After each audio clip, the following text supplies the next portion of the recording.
Hello everybody, मैं संजय कुमार हाजिर हूं आप सबके सामने आपका अपना स्टडी चैनल लेकर के स्टडी टिपलेट। कैसे हैं आप सभी? उम्मीद करता हूं कि सभी स्टूडेंट अच्छे होंगे। आज मैं आप लोगों के लिए लेकर के आया हूं जो ग्रुप डी के एग्जाम चले हैं, 2 दिन 4 शिफ्ट में जो एग्जाम हुए हैं, उन ग्रुप डी में जो 22 अक्टूबर को 22 को जिन स्टूडेंट का इवनिंग में एग्जाम था, उनकी आंसर की मैं लेकर के आया हूं। अपनी तरफ से पूरी कोशिश करूंगा कि इसमें जीके, साइंस और Haryana GK, national GK, science, Haryana GK और इसी के साथ ही कुछ और भी क्वेश्चन आप लोगों को स्टिक बताने का प्रयास करूंगा। जहां तक है, मैं चाहता तो कल भी इस वीडियो को अपलोड कर सकता था, लेकिन इस वीडियो को अपलोड करने से पहले सभी बारीकियों को ध्यान में रखा गया और सभी क्वेश्चन को जांच पड़ताल करके ये देखा गया कि कहीं एचएससी ऑप्शन को घुमा न सके। अगर ऑप्शन को घुमाता है तो वो भी आपको बता दिया जाएगा कि यहां कंफ्यूजन है। तो आप लोगों के लिए मैं एक सटीक आंसर की बनाने के लिए कटिबद्ध हूं।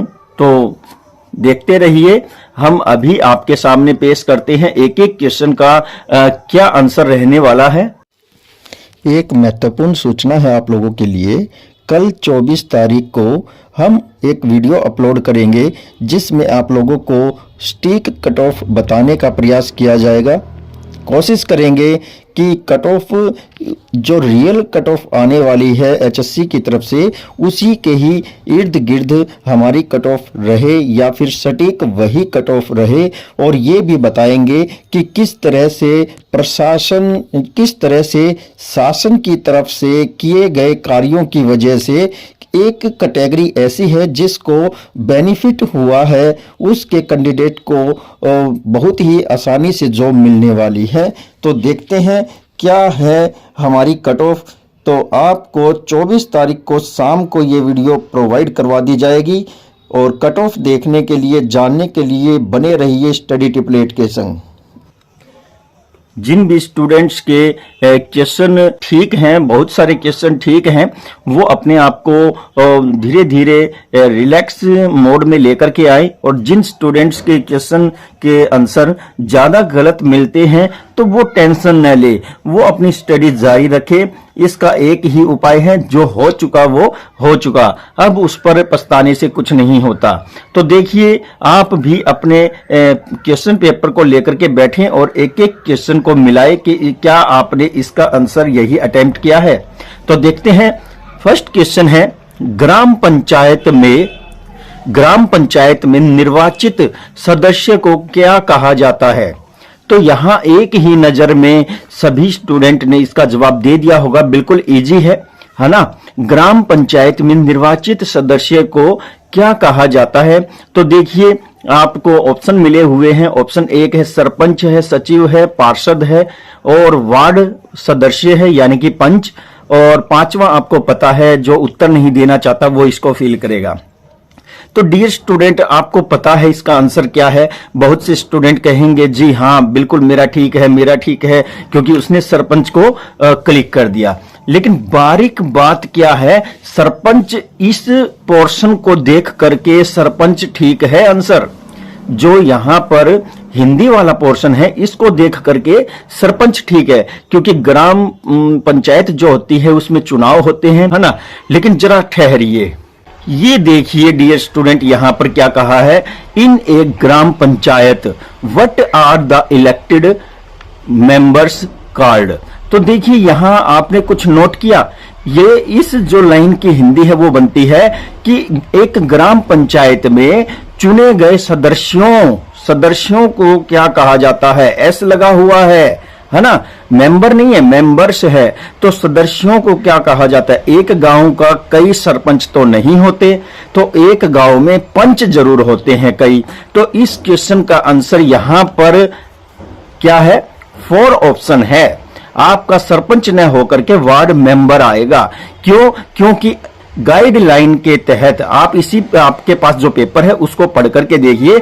अगर कहीं पर कोई भी कन्फ्लिक्ट होगा, कोई भी विरोधाभास होगा, तो अंग्रेजी में जो दिया हुआ है वही मान्य होगा। तो ये आप विशेष तौर से ध्यान रखें। जिन स्टूडेंट्स ने वार्ड सदस्य यानी कि पंच को चुना है वो यहां बिल्कुल ठीक है। सरपंच इस पर्सन के अकॉर्डिंग है, लेकिन ये मान्य नहीं है। और इंग्लिश वाले पोर्शन में देखोगे तो वहां पर मेंबर्स है यानी कि सदस्यों। तो यहां एचएससी बोल सकता है कि मिसप्रिंट, बस ये ऐसा कुछ है तो इधर क्यों नहीं देखा, तो ये भी सोचने वाली बात है। तो डियर स्टूडेंट, नेक्स्ट क्वेश्चन देखते हैं। तो देखिए, नेशनल रूरल लिवलीहुड मिशन का क्या नाम है? नेशनल रूरल लिवलीहुड मिशन का नाम या नया नाम क्या है? तो देखिए, यहां पर इंग्लिश के शब्द हैं, उनको हिंदी में ट्रांसलेट करके दे दिया गया है। ट्रांसलेट तो क्या किया, एज इट इज इंग्लिश के शब्दों को वैसे ही हिंदी में लिख दिया गया। तो देखिए क्या था, ऑप्शन 1 है अन्नपूर्णा, नंबर 2 है प्रधानमंत्री ग्राम सड़क योजना, नंबर 3 है प्रधानमंत्री आवास योजना, नंबर 4 है दीनदयाल अंत्योदय योजना। तो देखिए यहां पर ये योजनाएं तो चली आ रही थी प्रधानमंत्री के नाम से या ऐसे अन्नपूर्णा के नाम से, लेकिन हमारी जो बीजेपी गवर्नमेंट चल रही है उसने बढ़ावा दिया है अपने जो रोल मॉडल जो हुए हैं उनका, और यहां पर दीनदयाल इसका आंसर आएगा, दीनदयाल अंत्योदय योजना। नेक्स्ट क्वेश्चन देखते हैं। एक बहुत ही बढ़िया क्वेश्चन आया है नेशनल जीके से। गुजरात में अंतर्राष्ट्रीय पतंग दिवस किस दिन मनाया जाता है? तो गुजरात में अंतर्राष्ट्रीय पतंग दिवस पूछा है, वो किस दिन मनाया जाता है? तो देखिए क्या यहां आपको प्रश्न बिल्कुल ठीक लग रहा है? गुजरात में अंतर्राष्ट्रीय पतंग दिवस, तो अंतर्राष्ट्रीय पतंग दिवस पूछा है। रियलिटी में तो बात यह है केवल गुजरात में थोड़े बनता है अंतर्राष्ट्रीय पतंग दिवस, वो तो अंतर्राष्ट्रीय स्तर पर बनता है ना। तो सोचने वाली बात है। अब जेठालाल भी पतंगबाजी के शौकीन थे तो उन्होंने भी पतंग उड़ाई, लेकिन अंतर्राष्ट्रीय यानी कि जो भारत में सर्वमान्य है वही अंतर्राष्ट्रीय रूप से लिया गया। ऑप्शन है 14 फरवरी, फिर है 14 जनवरी, 14 दिसंबर और 14 नवंबर। तो हम कब मनाते हैं? 14 जनवरी को, यही इसका आंसर है। नेक्स्ट क्वेश्चन देखते हैं। एक बहुत ही बढ़िया क्वेश्चन यहां पर आया है 4th नंबर पे। 7वीं आर्थिक जनगणना किस वर्ष नियोजित की गई? तो 7वीं आर्थिक जनगणना जो है वो किस वर्ष नियोजित की जाती है? 2018 में, 2022 में, 2019 में या 2021 में? तो यहां पर आपका आंसर है 2021 में जनगणना तो हुई है, लेकिन आर्थिक जनगणना का पूछा है इसने, और वो है आपकी 2019 में। एक और यहां पर क्वेश्चन है जो ज्योग्राफी से है। एक क्वेश्चन है जो ज्योग्राफी से है। तो देखिए क्या पूछा गया है, महासागर की औसत लवणता क्या है? तो महासागर की औसत लवणता बताना है। तो यहां पर है 20 भाग प्रति हजार, 35 भाग प्रति हजार, और यहां है 25 भाग प्रति हजार, 75 भाग प्रति हजार। आपको आंसर क्या देना है? आप देखिए 75 हो जाएगा तो बहुत ही ज्यादा खारा हो जाएगा पानी, उसमें खुद जीव भी नहीं रह पाएंगे, जीवों के भी शरीर गलने लग जाएंगे। तो यहां पर 25 और 20 थोड़ा सा लो हो जाता है, और जो 35 है ये सही बैठता है। तो यहां इसका आंसर है ऑप्शन 2। नेक्स्ट क्वेश्चन देखते हैं।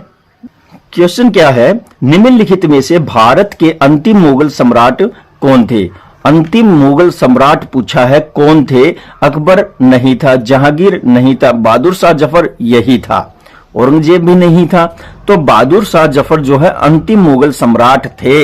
इसके बाद जो भी मुगल आए हैं वो किसी न किसी शर्त पर ही गद्दी पर बैठे हैं, और केवल वो बैठे रहे हैं, उन्होंने ऐसा कोई रोल प्ले नहीं किया सम्राट की उपाधि दी जा सके। तो बहुत ही बढ़िया क्वेश्चन यहाँ पर अटेम्प्ट किए हैं, और एचएससी के द्वारा बिल्कुल इजी यहाँ पर पैटर्न रखा गया है। तो यहाँ पर जो मेरिट लिस्ट होगी, जो कट ऑफ होगी वो भी कुछ लो से हाई जाएगी। अब यहां देखिए क्वेश्चन राज्य व्यवस्था से भी आए हुए हैं। भारतीय संविधान में कुल कितने मौलिक अधिकार हैं? तो भारतीय संविधान में कुल कितने मौलिक अधिकार हैं यानी कि वर्तमान में 6। तो यहां ऑप्शन नंबर 3 इसका आंसर है। 9 है, 3 है, 7 है। बहुत से तो दिमाग लगाएंगे तो 7 भी करके जाएंगे, तो वो गलत हो जाएगा। मूल संविधान नहीं पूछा, यहां पर भारतीय संविधान पूछा है और कितने हैं पूछा है, तो 6 अधिकार हैं। और मौलिक अधिकारों में से 1978 में 44वें संशोधन से संपत्ति का अधिकार हटा दिया गया है ना, उसे कानून के दायरे में ले लिया गया। नेक्स्ट क्वेश्चन देखिए, कौन सा राज्य या केंद्र शासित राज्य भारत का मुकुट के नाम से भी जाना जाता है? भारत का मुकुट कहां पहना जाता है? सिर पर। और सिर पर भारत के नक्शे में कौन है? जम्मू कश्मीर है ना। पंजाब नहीं है, दिल्ली नहीं है, हिमाचल नहीं है, तो जम्मू कश्मीर जो है वो मुकुट है भारत का। तो ये राइट आंसर है। 9 नंबर क्वेश्चन देखते हैं, सक्रिय जीव लिविंग ऑर्गेनिज्म के संसार को कहा जाता है? देखिए सक्रिय जीव जो जिंदा है, लिविंग ऑर्गेनिज्म पूछा है, उनके संसार को क्या कहा जाता है? आणविक? जी नहीं। परमाणविक? जी नहीं। अजैव? मरे हुए? नहीं। तो यहां जैव आएगा, तो जैव इसका राइट आंसर है। नेक्स्ट क्वेश्चन देखते हैं। क्वेश्चन है, वायुमंडल में ऑक्सीजन का कुल कितना प्रतिशत है? इसने पूछा है वायुमंडल में ऑक्सीजन का कुल कितना प्रतिशत है। तुरंत टूटकर पढ़ते हैं स्टूडेंट, ज्योग्राफी का ये क्वेश्चन है और आम क्वेश्चन है, 6th क्लास 5th क्लास से शुरू हो जाता है और हमारे प्रत्येक व्यक्ति को, बच्चे को पता होता है, लेकिन जल्दबाजी में वो कहीं ना कहीं मिस्टेक कर देते हैं। वो क्या करते हैं, वायुमंडल में ऑक्सीजन का कुल कितना प्रतिशत है ये देख करके वो डायरेक्ट जो है यहाँ 78% पर कर देते हैं, जबकि आंसर है 21%। ऑक्सीजन वायुमंडल में 21% है, नाइट्रोजन है ये 78%। तो ये आपको आंसर जो है, तो इसका आंसर है 21%। नेक्स्ट क्वेश्चन देखते हैं। 11 नंबर क्वेश्चन क्या कह रहा है, निम्नलिखित में किन 2 राज्यों या केंद्र शासित राज्यों का साझा उच्च न्यायालय है? तो बहुत ही बढ़िया क्वेश्चन है। तो यहां राजस्थान, गुजरात? जी नहीं, इसका भी और इसका भी अलग अलग है। फिर है पंजाब, हरियाणा। तो पंजाब हरियाणा का राइट बनता है। अभी और ऑप्शन देखते हैं। दिल्ली, हरियाणा? जी नहीं। बिहार, झारखंड? जी नहीं। तो यहां पर पंजाब हरियाणा का उच्च न्यायालय जो है साझा है, तो इसका राइट आंसर होगा ऑप्शन 2। 12 नंबर क्वेश्चन है, जितना बड़ा है उतना ही इसका जवाब छोटा है और बिल्कुल इजी है। निम्नलिखित में से कौन सा भारत का केंद्रीय बैंकिंग संस्थान है जो भारतीय रुपए की मौद्रिक नीति का नियंत्रण करता है? तो देखिए, वित्तीय सेवा विभाग? जी नहीं। National Bank for Financing Infrastructure and Development? जी नहीं, जिसे हम क्या बोलते हैं, नाफेड बोलते हैं।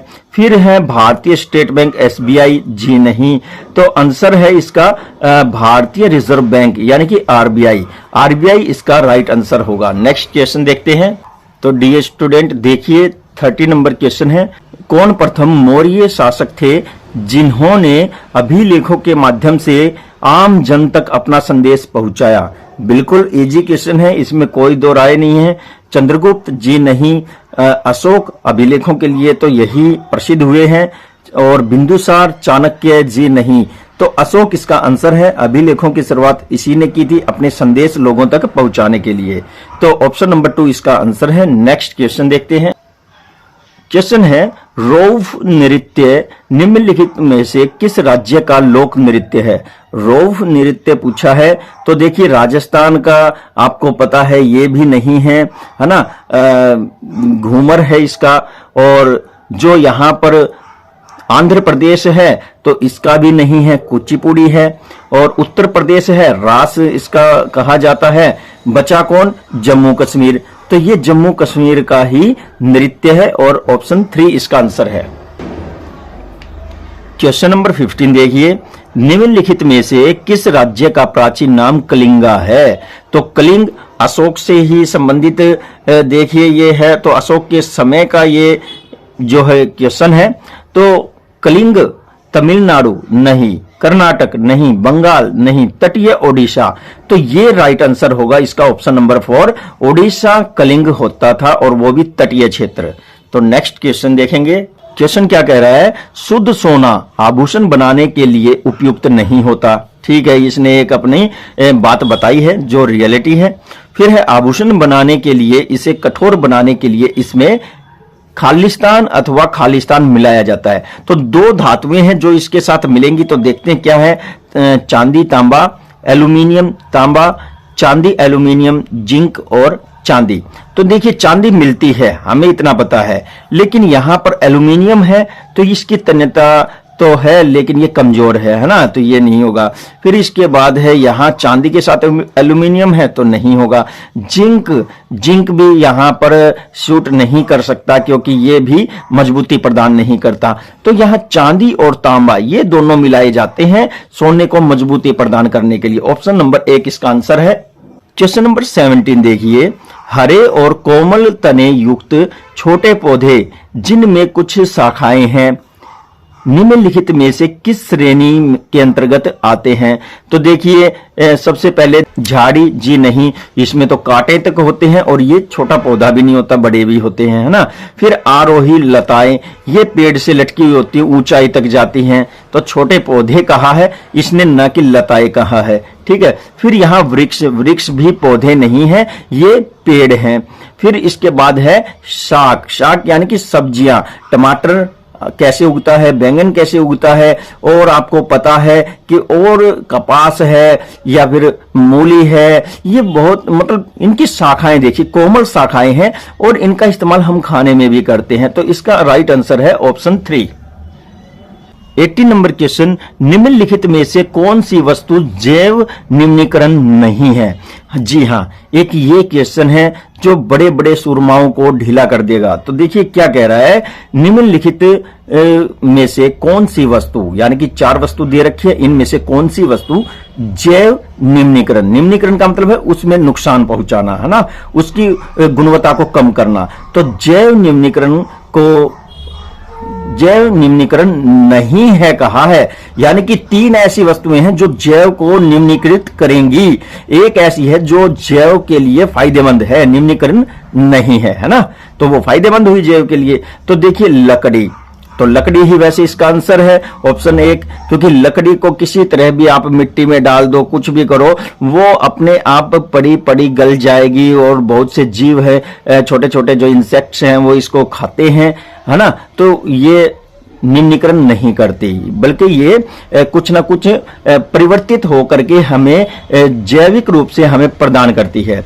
तो ऊन के कपड़े क्या होते हैं, बड़े सख्त होते हैं, मिट्टी के बहाव को, मिट्टी के अंदर से जाने वाले जल को, पता नहीं कोई रासायनिक पदार्थ है उसको रोके रखती है और उसका निम्नीकरण करती है। कागज है, आजकल कागज भी बहुत ज्यादा केमिकल का इस्तेमाल होता है। कागज भी कई तरह का होता है, एक अखबारी कागज होता है, एक उससे सख्त होता है और एक सबसे सख्त होता है, तो ये प्रभावित करता है। फिर इसके बाद टीन के डिब्बे हैं, तो टीन के डिब्बे हैं बहुत से, मैंने देखा है जो यूट्यूबर्स हैं उन्होंने कल वीडियो डाली थी तो उसमें टीन के डिब्बे कहा गया है। जी नहीं, टीन के डिब्बे भी जो है ना जैव निम्नीकरण में जो है सहायक नहीं है, उन्होंने इसी को ही सहायक बताया है, पता नहीं कैसे बताया है, लेकिन ये गलत है, ये जैव निम्नीकरण करता है। ठीक है, तो ये जैव निम्नीकरण करता है क्योंकि डिब्बे होते हैं, प्लास्टिक का हो या लोहे का हो या टीन हो, कुछ भी हो, उसमें कुछ ना कुछ तो मिलाकर ही उसको तैयार किया गया है और वो केमिकल भी जमीन में जाता है। तो यहां लकड़ी ही एक ऐसी है जो जैव निम्नीकरण नहीं करती। तो इसका आंसर है ऑप्शन 1। Question number 19। रक्त में खालिस्तान होते हैं या होती हैं जो हमारे शरीर में प्रवेश करने वाले रोगाणुओं के विरुद्ध लड़ते हैं या लड़ती हैं? तो देखिए लाल रक्त कणिकाएं होती हैं रेड ब्लड सेल्स इनको बोलते हैं। तो ये होते हैं पर रोगों से लड़ते नहीं हैं, है ना। हीमोग्लोबिन होता है तभी हमारे शरीर में रक्त होता है, तो ये लड़ने का तो काम नहीं करता। श्वेत रक्त कणिकाएं ये और फिर प्लेटलेट्स, प्लेटलेट्स जो होती हैं ये श्वेत रक्त कणिकाओं से ही संबंधित है, लेकिन ये हमारी रोग प्रतिरोधक क्षमता में योगदान देता है, लेकिन लड़ने का कार्य नहीं करता है ना। तो यहां पर आप देखिए श्वेत रक्त कणिकाएं जब हमारे शरीर पर किसी भी संक्रमण का या अन्य किसी रोग का या फिर चोट लगती है, तब हमारे शरीर पर कोई इन्फेक्शन का जब अटैक होता है तो ये श्वेत रक्त कणिकाएं ही आगे आकर के उन रोगाणुओं से लड़ती है। ऑप्शन नंबर 3 इसका आंसर है।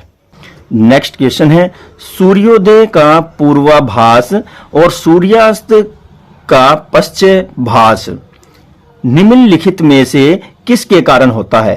पूर्ण आंतरिक परावर्तन या प्रकाश का वायुमंडलीय परावर्तन, प्रकाश प्रकीर्णन टिंडल प्रभाव या प्रकाश का वायुमंडलीय अपवर्तन। तो इस क्वेश्चन का आंसर है प्रकाश का वायुमंडलीय परावर्तन, ऑप्शन नंबर 2। बहुत से स्टूडेंट ने अपवर्तन किया है तो उनका गलत है, और ये यहां निशान लगा हुआ है, ये भी गलत है। प्रकाश का वायुमंडलीय अपवर्तन इसका आंसर है। नेक्स्ट क्वेश्चन है, लोहे में जंग लगने की प्रक्रिया के लिए निम्नलिखित में से किसकी या किन की विद्यमानता आवश्यक है? तो आंसर देखिए, ऑप्शन 1 है जल और ऑक्सीजन दोनों, या ऑप्शन नंबर 2 केवल तेल, ऑप्शन 3 केवल जल, ऑप्शन 4 केवल ऑक्सीजन। तो यहां देखिए केवल ऑक्सीजन होगी तो, और केवल जल होगा तो, और केवल तेल होगा तो, है ना। तो यहां पर इन तीनों को अलग अलग बताया है, और यहां ये जल और ऑक्सीजन दोनों है।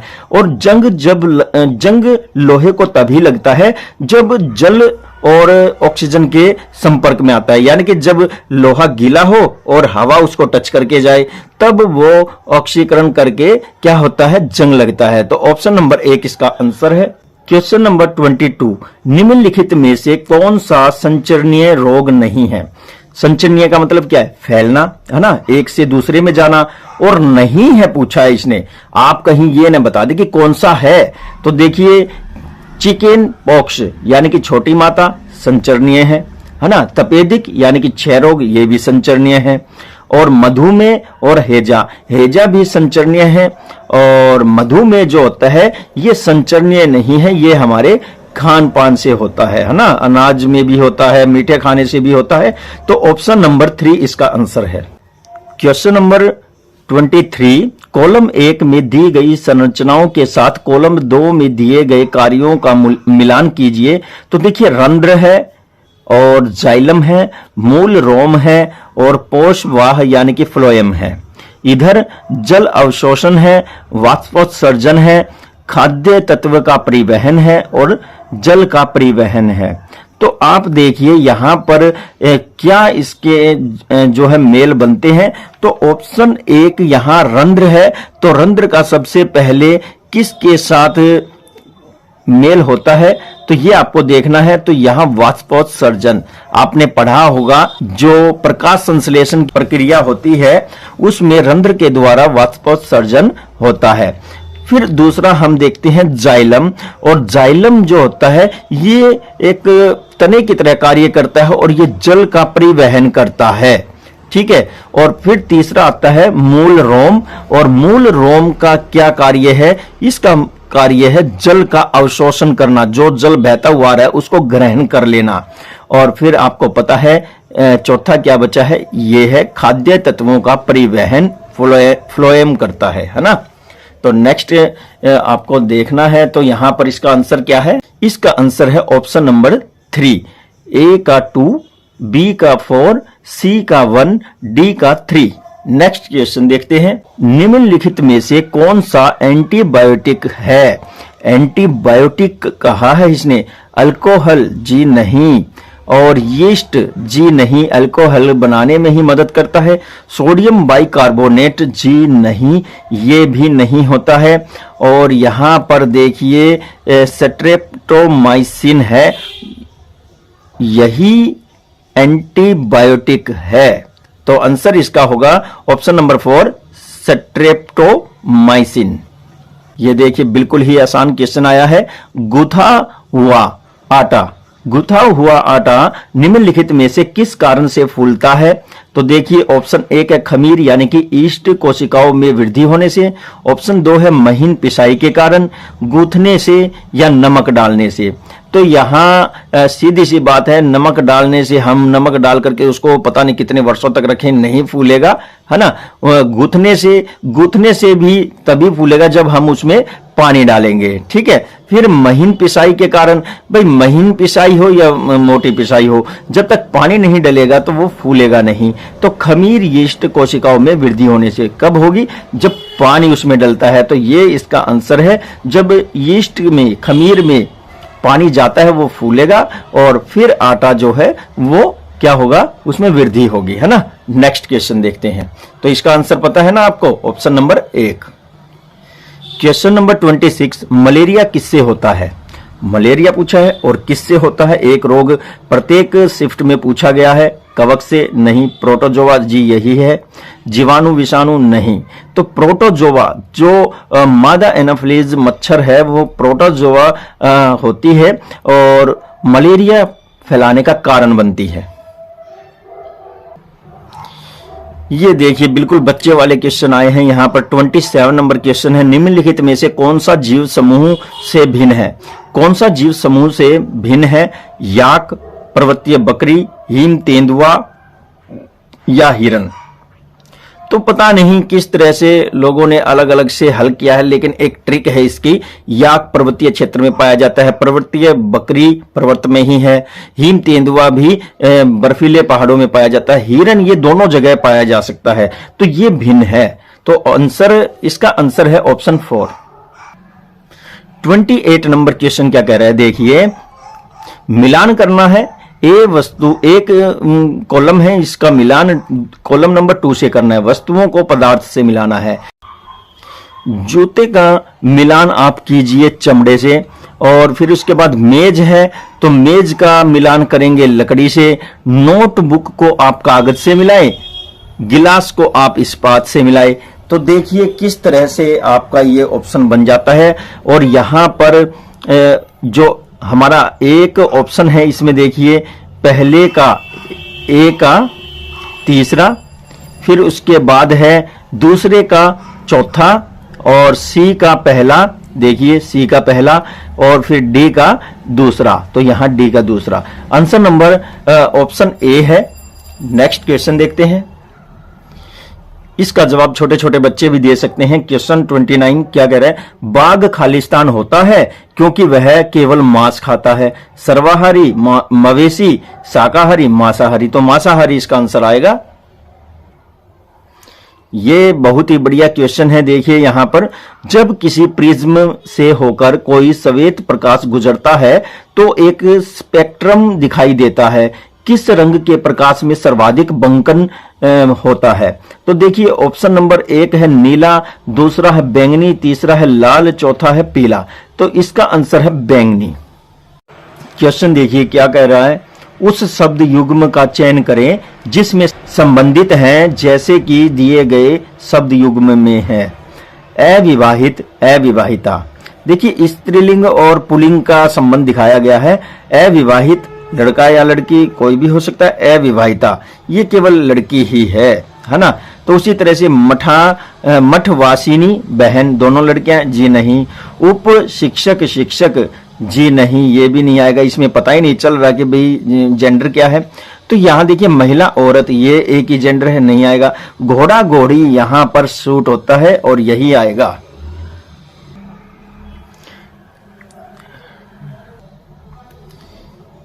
आप लोगों को डियर स्टूडेंट मैं एक बेहतरीन सूचना देने जा रहा हूं। मेरा सर्वे चल रहा है कि क्या कट ऑफ रहने वाली है, और कल की वीडियो में मैं आप लोगों को कट ऑफ बताने का जो है प्रयास करूंगा। मेरा सर्वे जो है ज्यादा से ज्यादा 15,000 तक स्टूडेंट से चर्चा करके या उनसे कमेंट के द्वारा, फोन के द्वारा पता करके एक आरामदायक तरीके से रिलैक्स मोड में आप लोगों को कट ऑफ बताने का प्रयास करूंगा। और कल जो वीडियो आएगी वो विशेष होगी सभी स्टूडेंट्स के लिए कट ऑफ को लेकर के। कट ऑफ कितनी रहेगी, क्या उसके कारण है, किसकी कट ऑफ में कितना इजाफा या कितनी कटौती होगी, ये भी आपको बताने का प्रयास किया जाएगा। देखिए क्वेश्चन नंबर नेक्स्ट।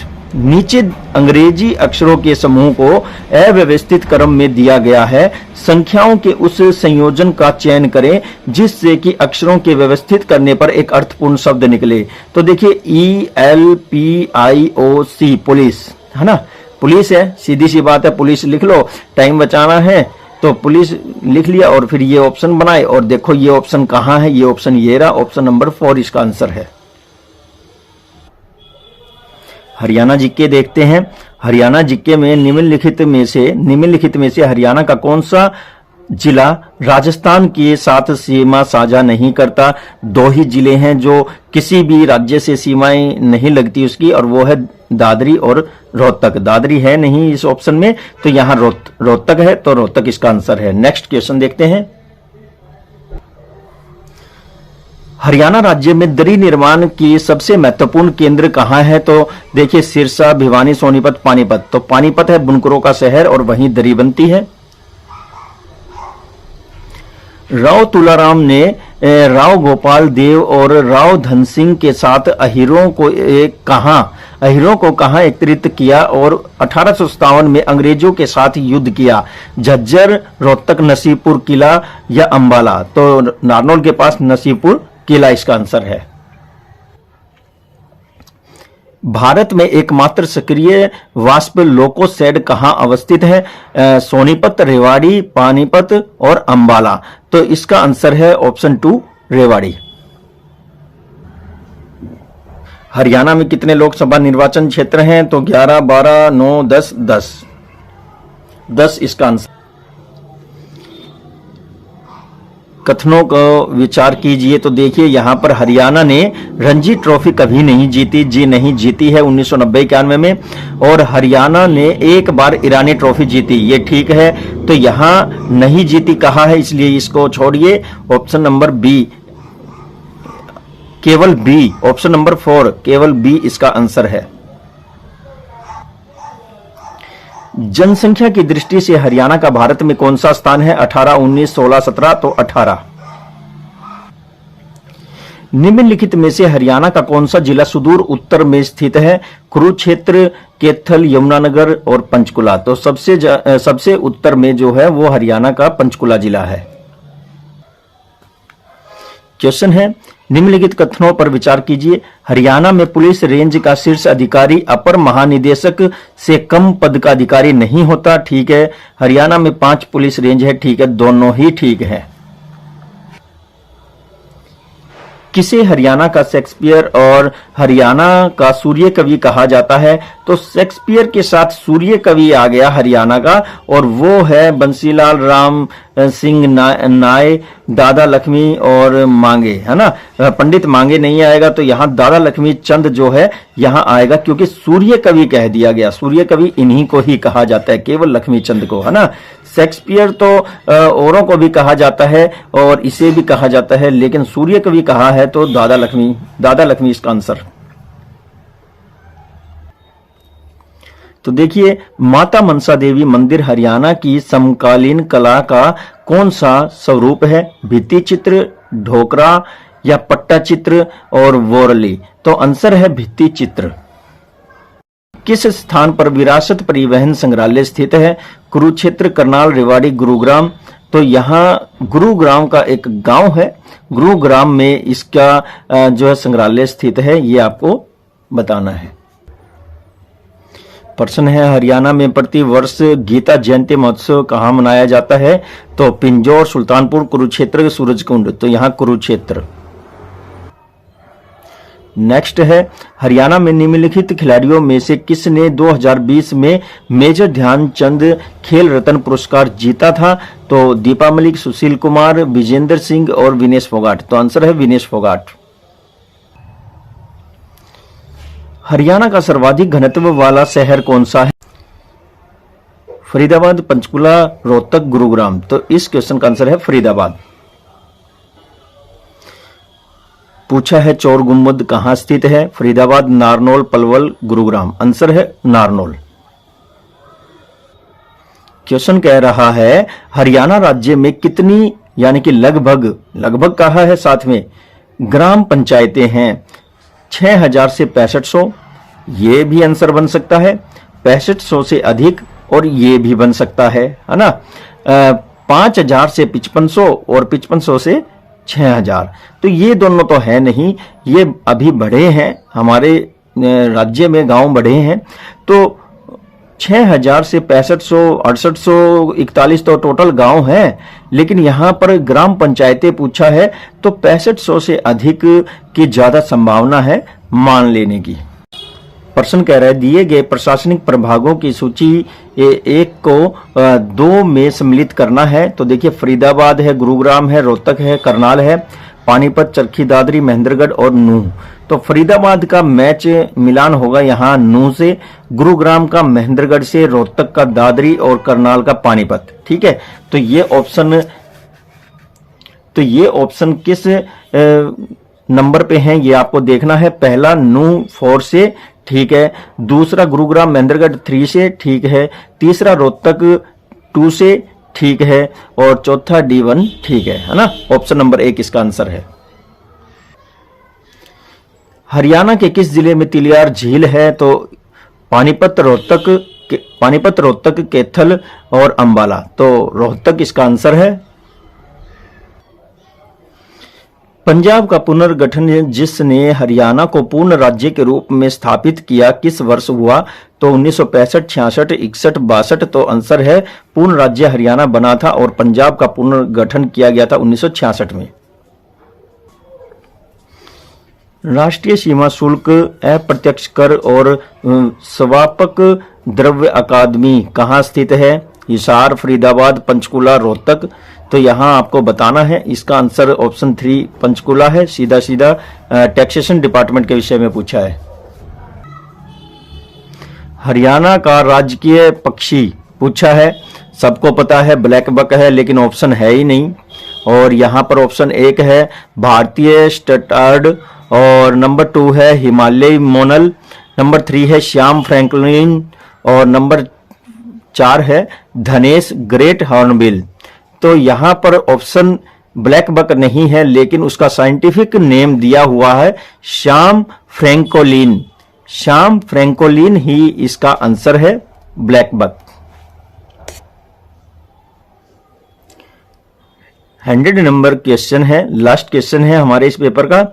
हाल में शुरू की गई कौन सी योजना हरियाणा में फसल विविधीकरण और जल संरक्षण पर बल देती है? जल शक्ति अभियान, प्रधानमंत्री सम्मान योजना, प्रति बूंद अधिक फसल, और मेरा पानी मेरी विरासत।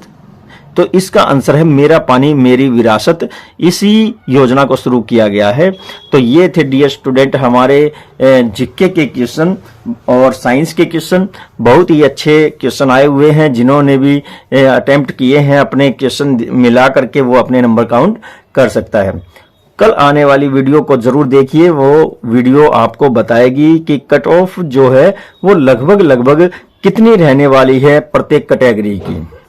एक कैटेगरी ऐसी है जिसके लिए हमारे सीएम साहब ने, हमारा प्रशासन ने, हमारी व्यवस्था ने एक ऐसा अच्छा कार्य किया है जिसके स्टूडेंट को फायदा मिलने वाला है। जो गलत तरीके से अपने रिकॉर्ड बना करके और आगे आ जाते थे तो उनको बाहर निकाल दिया हमारी व्यवस्था के द्वारा, और अब जो योग्य स्टूडेंट हैं जिनको फायदा मिलना चाहिए अब उनको फायदा मिलता हुआ दिख रहा है। तो देखिए कोशिश करेंगे एक बिल्कुल योग्य से योग्य कट ऑफ आपको बताने की। तो देखते रहिए स्टडी 888। कल आपको ये प्रोवाइड करवा दी जाएगी वीडियो। और नए स्टूडेंट जितने भी इस वीडियो को देख रहे हैं वो जल्दी से जल्दी इस चैनल को सब्सक्राइब करें और नोटिफिकेशन प्राप्त करने के लिए बेल आइकन को जरूर दबाएं। तो दीजिए मुझे इजाजत। नमस्कार, जय हिंद।